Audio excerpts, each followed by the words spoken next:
Welcome to Influential Women of Washington State. I'm Katie Hall. Welcome to the President's Roundtable.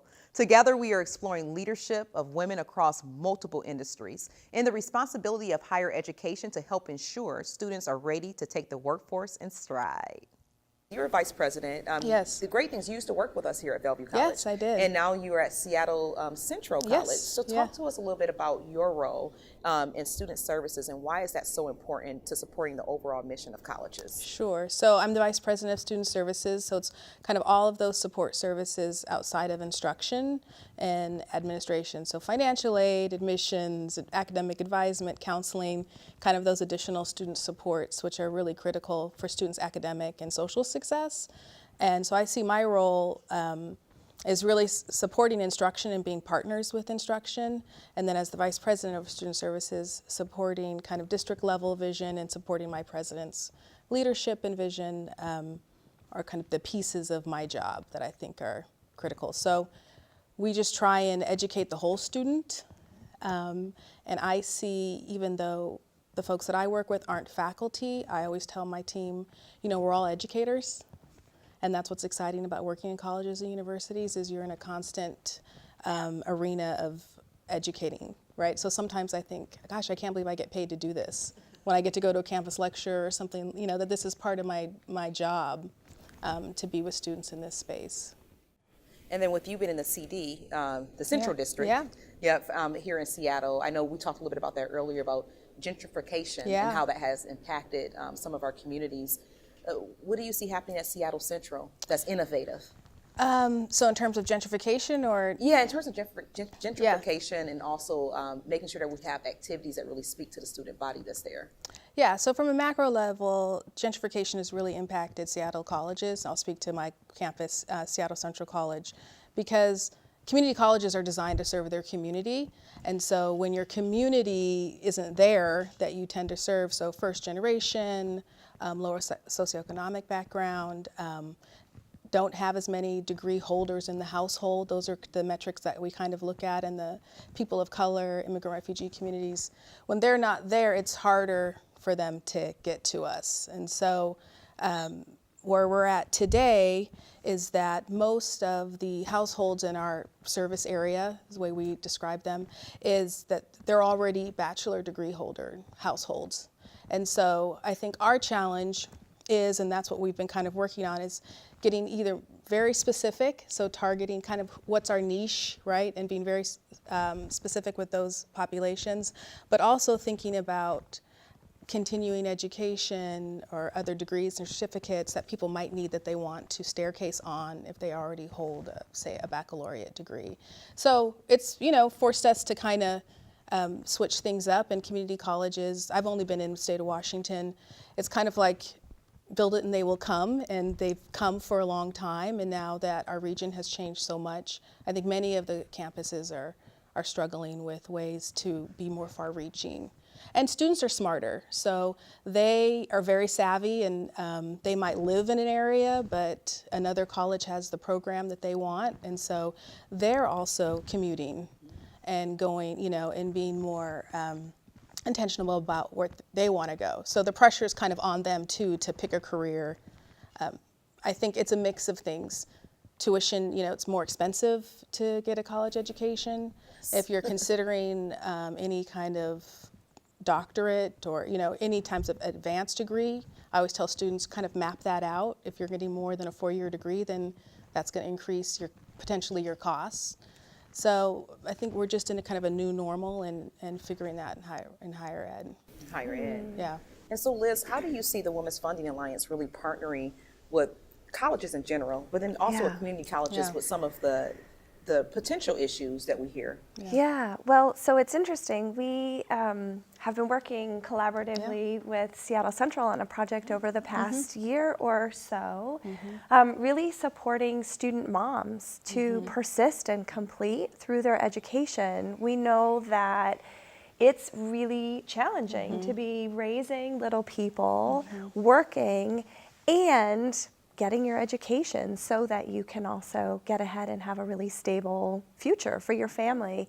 And so putting, putting those right supports together so that in part we're building a sisterhood, because as Yoshiko was saying, a lot of students are touching down for school and leaving. So how are we helping to build a community among a group of women for whom that is extra challenging, because they're running to childcare, they're running to work, they're running to school. And what we found is that with the right support to pay for childcare and the right staff supports to bring women together, we saw a 100% completion rate. And now part of our work is to think about how we start to expand that to other campuses. We can't use private dollars to pay for everybody's childcare. We really, we have some serious work to do to fix, to increase the quality and the accessibility of childcare for women in Washington State, especially for students, especially for single moms of color who are facing the highest hill to climb. And so some of that is going to have to come from other places. We need to start thinking about public-private partnerships to really make that work.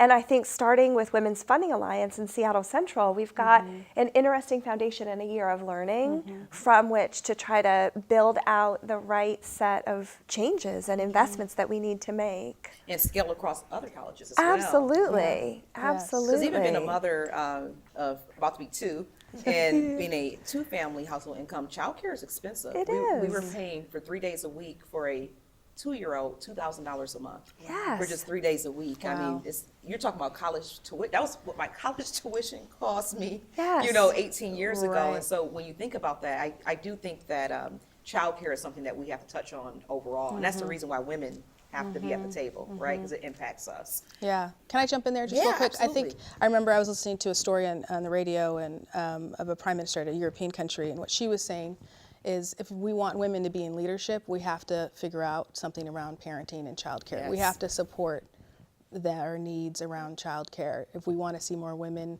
in leadership. She was speaking to government, but I think it's appropriate in other industry too. That's a huge challenge for moms and dads to figure out how can I go to school, work, and still make sure my children are cared for. And care for in a good environment too, Yes. right? Yeah, because I Yeah. mean, childcare is expensive, period, but it's even more expensive for places that may have like a higher level of, I guess, early childhood education that they're offering. Yes. Yeah. Yeah. That's a good point. As we think about the way our families have shifted over the past 60 years or so, we now have 40% of American women are primary or sole breadwinners for their family.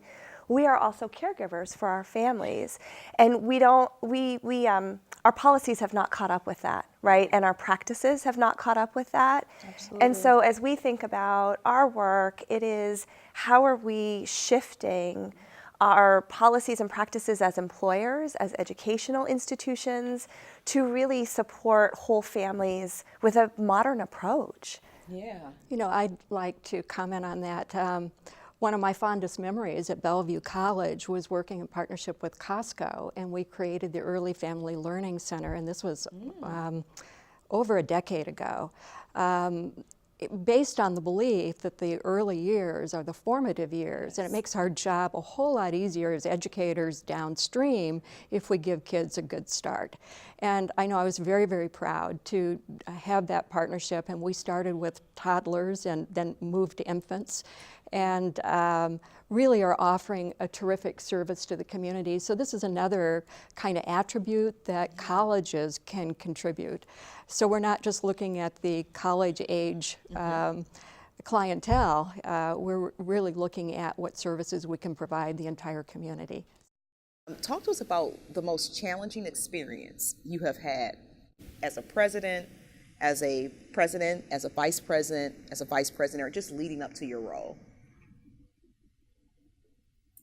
Oh gosh. Sorry for changing the dialogue Yeah. a little bit. I'd like to talk about it, but I want to talk about it more generally. Yeah. I think the thorniest issues are always personnel issues, and hence you can't talk about them. But to kind of moderate the due process rights of individuals with the need to get something accomplished, I think that's been a challenge. Also, safety on college and university We're definitely hitting on campuses that now today. is a a huge, huge issue. And any time that anything untoward happen, and it does, when you're running a city, something happens every day. Lives unravel, you know, people have issues and problems. So, you know, I guess I think that that's important for us to consider. Absolutely. So I would say there are a couple of ways to answer that. First, as a woman of color who's a vice president, I would say to you that challenges that I face even daily are just making sure that people understand that when I say something, I mean what I say. It's so easy for women of color to be marginalized within settings. It's easy for, you know, I think classism to kind of come into things. And so every day I just have to somehow make sure people understand, you know, the rules of the game. So that makes me have to balance being even-tempered, but also being very specific and being purposeful. That's one piece. And I have no problem with it because the women from whom I've been descended have given me everything I need to handle that in a way with grace. The second piece I would say to you is that I agree with Jean that we have to always be aware that we're role modeling, that we have to understand the issues, that we have to make sure our students are safe, that we have to understand all the trends out there in education. Everything that I have to understand about higher ed far surpasses my role at the college because I have to be an advocate as a vice president for everything that needs to be right about what we need to do for our students. And so I see that role probably as my greatest blessing, is that I have an opportunity to be a voice, to bring my heart every day to work, and to understand that the students know that it is all about them at the end of the day. It's not about me. It's not about my title.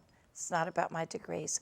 It's about bringing my heart to work for them so that when they graduate and go across that stage, that for many of them as first-generation students, that what they've done becomes the new normal for their family. They become the standard bearer for greatness and excellence. And so my challenge is to ensure that every day I make sure I deliver the best possible solutions for them so that they can all go across that stage at some point. I feel your heart. Like Yeah. literally, I'm sure we all do. Definitely a lot of emotional intelligence there is what I'm hearing as well. And it does play forward. You're right.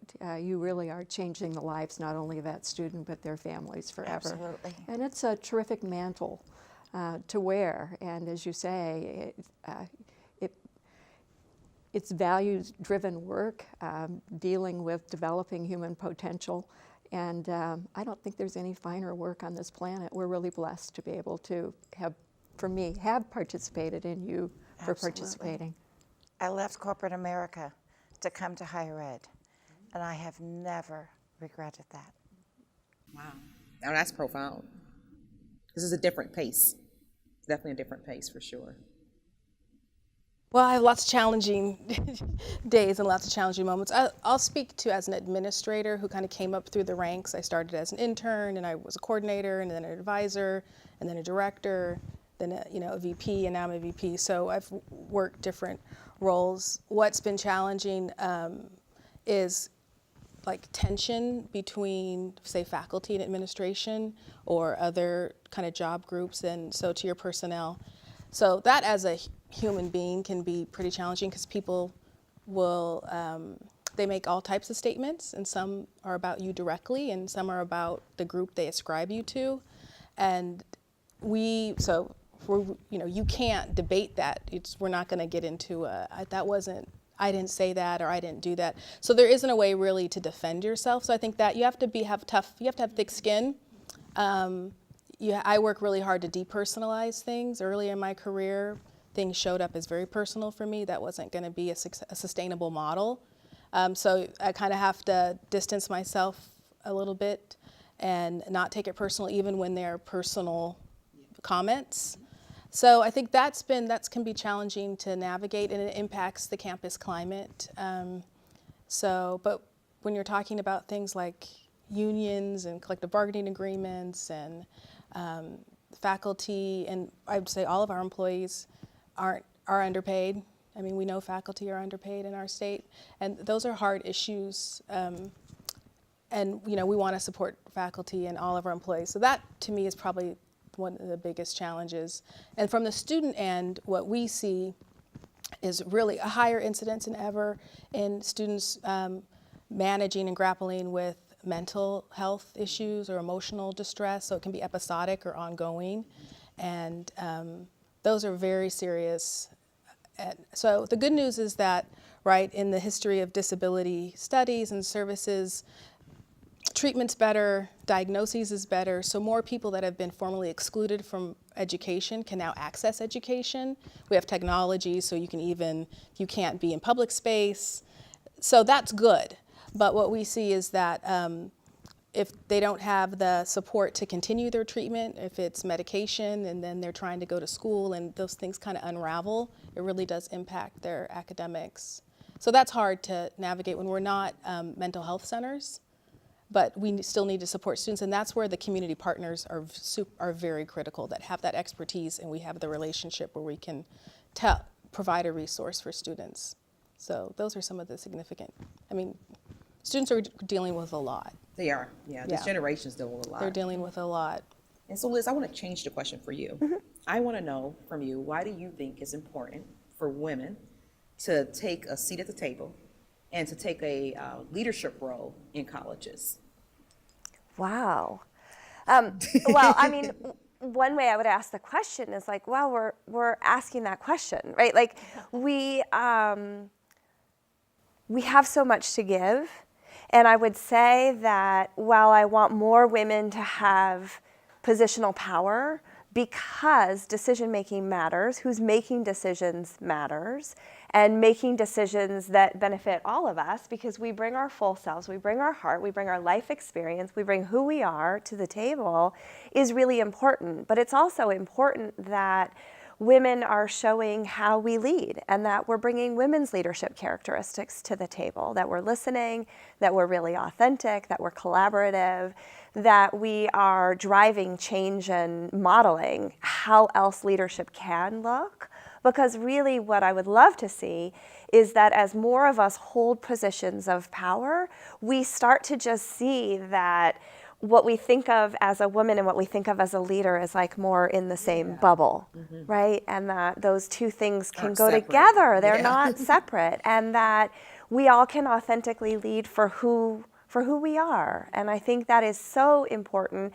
We've all talked about, younger women and girls looking at us and seeing what's possible. So it's so critical that that's happening on a campus every single day. That we are looking like who we are representing, and that we're doing that really powerfully. I just wanted to contribute. It's interesting to me. Higher education's really changing now. It's a sea change. We're all wondering where the men are. If you look at the graduates, about 60% of the people earning bachelor's degree are women. And yet if you look at the leadership of institutions, about 25% of presidents in the United States in colleges and universities are women. So there's a great disparity between the numbers of people that are in the workforce and the ability to navigate to leadership positions. So programs that you're doing, I think, are amazing, and engaging women to help other women, and to realize what power we have when we work together and support each other. I mean, that change can happen. I know a change has happened in my life. I was the first woman dean of students in the state, and all the men were either superintendents or old football coaches, and so I was certainly the odd person out. But those individuals helped me, and they were an important part of my education. So we're seeing change, and it's amazing to me. I mean, I always think of education kind of being on the forefront, and when you look at the disparity still in our numbers, and then you go into people of color, and you're talking about 7%. So the funnel still exist even in higher education, and there's a lot of work for all of us to continue to do. I think that's an important data point, and then if we expand to looking at CEOs of Fortune 500 companies, right? So to Jean's point, where women are degree holders at same rate or higher rates than men, they're in the workforce, same or higher depending on industry, and then when we look at the C-suite, out of the Fortune 500, it's 32 are led by women, so, and 2 women of color. And this is the highest it's ever been since they've been tracking this data. This is 2017 data. So out of 500 companies, 32 are led by women, 2 women of color, no black women. Then that tells you something else is happening, right? We know not every woman wants to be a CEO of a company, but we know it's more than 32. If we look at Fortune 500, we know it's more than 25% in higher ed. I don't know what the metric is in nonprofit, but so that's where the institutional patriarchy, sexism, racism, the intersectionality of oppression comes in, because it's not because of lack of effort. Right. Well, you brought up another good point, that it's like you guys are reading my brain, or either we're all on the same level of consciousness, male allyship. So let's talk a little bit about male allyship. critical, So yeah. we can, whoever wants to jump in, male allyship, what does that mean to you? And how does that help us as women? And most importantly, I would say, even outside of us, our daughters, that 2020 workforce, your daughter. Yeah. How does it help them get to that next level with that important piece of male allyship? So as a mother of 2 sons, I would say to you that courageous conversations have to always be at the forefront. They have to be intentional. They have to be deep-seated. They have to be honest. My husband and I raised our sons to be very forthcoming in their thoughts and to push their male counterparts to also be forthcoming. And so this is generational. It has to continue to shift. It has to continue to change.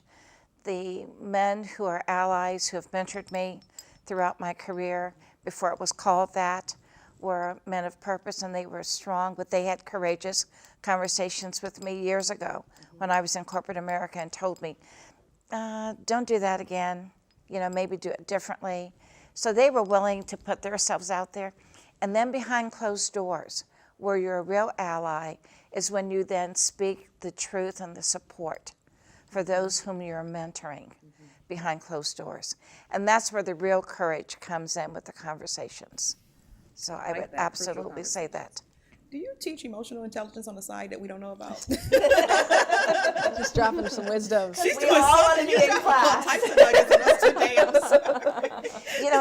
It's really the mentoring, it's the being a lifelong learner, and it's really understanding that, to Jean's point, women, and to Yoshiko's point, and to what you've just said about needing to make sure that we understand across public and private sectors the importance of bringing women forth. Women are more innately intuitive when it comes to emotional intelligence, when it comes to knowing how to manage the ways in which we can make sense of what needs to happen in an authentic manner.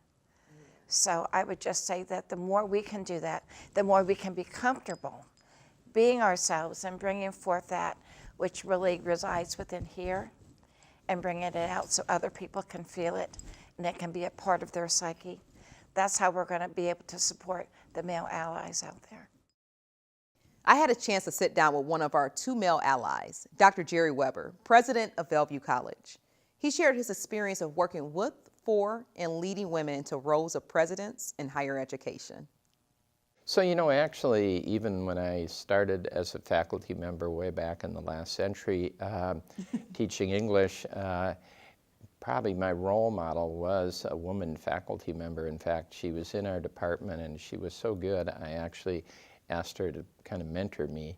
And I've been involved in a lot of professional associations, and in all of those, there was always a mixture of males and females, and the leadership also tended to be a mixture of males and females. Right now I'm on the national board of the community colleges. Okay. And that group it's predominantly actually women and underrepresented folks. So all 30 of those board members are allies to each other, right? And I've mentored a few folks to become presidents, and of the 4 that I've mentored successfully to be presidents, 2 were women and 2 were men. So, and Very the 2 nice. that were men were a Hispanic male and a African American. So I think anyone can be an ally, certainly, and I think all of us need coaching, assistance, mentoring, really. Lord knows I've needed quite a bit, so I understand. And so when you think about those individuals that you have mentored, and you say you have had 4 successful become presidents, 2 of which were women and 2 that were men. So how did you coach them? Because like you said, the role is so different depending on where you go. You know, actually, it varied with each individual. With some of them, I just looked for opportunities and would call them and say, you know, you should take a look at this, you can do it. And with others, it was much more formal in terms of saying, okay, where do you want to go? And let's talk about how you get there. And so it just varies. I will say that I think I'm a big believer in the whole idea of getting coaches and allies and all of that. I just think it's the network today that really makes a difference for everyone, really. And I think women in some ways, women leaders now really understand that whole networking too, and those networking connections, really. That's very true. Yeah. So I want you to talk directly to that student population, those high school students, the college students that are just starting college, the ones that are about to graduate and go out into the workforce. Why is it so important for men and women to collaborate and work together? Oh yeah, that's great. Yeah, I think if I had a chance to talk to every high school student who was preparing for college and college students preparing for the world of work, I certainly would say to them, it's just really important to create networks and to work together, because in the world of work, I had an opportunity actually to tour Microsoft and how they were redesigning their work areas there. And again, it's all around how they can work together in teams and groups, and how people can kind of network and work with each other in those kind of settings. And they're really redesigning even their structures around that idea. So we have some glimpse of what the world of work is going to look like in the future. And it's pretty clear that being able to work together and forming alliances and helping each other is going to be a big part of it, yeah. Thanks for joining us and exploring what it takes to lead in higher education. We hope you were moved and inspired by this roundtable of women leaders. Join us for future episodes of Influential Women of Washington State to hear more discussions from extraordinary women. Until next time, I'm Katie Haw.